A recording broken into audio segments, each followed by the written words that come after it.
is the proudest thing I could ever do. What I am having second thoughts about is the license that I stand here with that the people in there are supposed to have. I have not spoken because I respect my ethics while I'm on trial. But let me now speak about what has happened. I have sat on trial after trial for months in this state, the state of New York. Attorney General Letitia James, and now this. Weeks. Why? Because President Trump is leading in the polls, and now we see what you get in New York. So don't get it twisted, whoever asked me that question. I am so proud to stand with President Trump. But I am not proud to stand with what I saw in that courtroom. Ms. Habba, I'm not finished. Let me just finish and I'll take questions, please. Before I walked into court, that judge decided that every single defense President Trump had, we were not allowed to raise in front of the jury. It is in writing, and I encourage the journalists, the real journalists, to take the minute to look at his orders. There was no proof. And I couldn't prove that she didn't bring in the dress. There was no DNA. There was no expert. My experts were denied. Two of them were denied to come in. They didn't let me bring up that Reid Hoffman funded Miss Kaplan. And you know what we got in there? That my witness, who was her friend, who said that she is a drug addict and the drug addict is herself.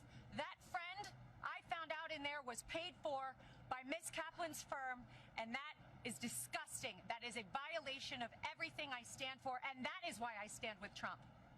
And that is why so many Americans are so proud that he is running again and so excited to run to the ballot box. But don't get it twisted. We are seeing a violation of our justice system.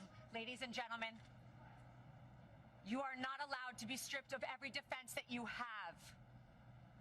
You are not allowed to be told that you can't bring it up. And imagine a point where a judge tells the lawyer, before your client, the former president of the United States, the leading candidate and obvious nominee for the Republican Party, before he takes the stand to defend himself, Ms. Habba, tell me the questions you're going to ask in open court and tell me exactly what he's going to respond. And then edited my questions, edited the response he was allowed to give. And guess what my client did? He took the stand.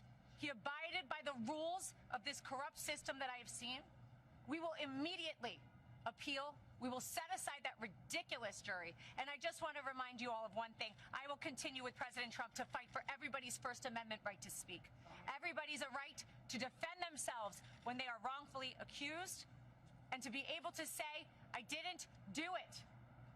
And to double and triple and quadruple down and say, this is wrong. This is wrong. But we are in the state of New York. We are in a New York jury, and that is why we are seeing these witch hunts, these hoaxes, as he calls them. And this is another one of them.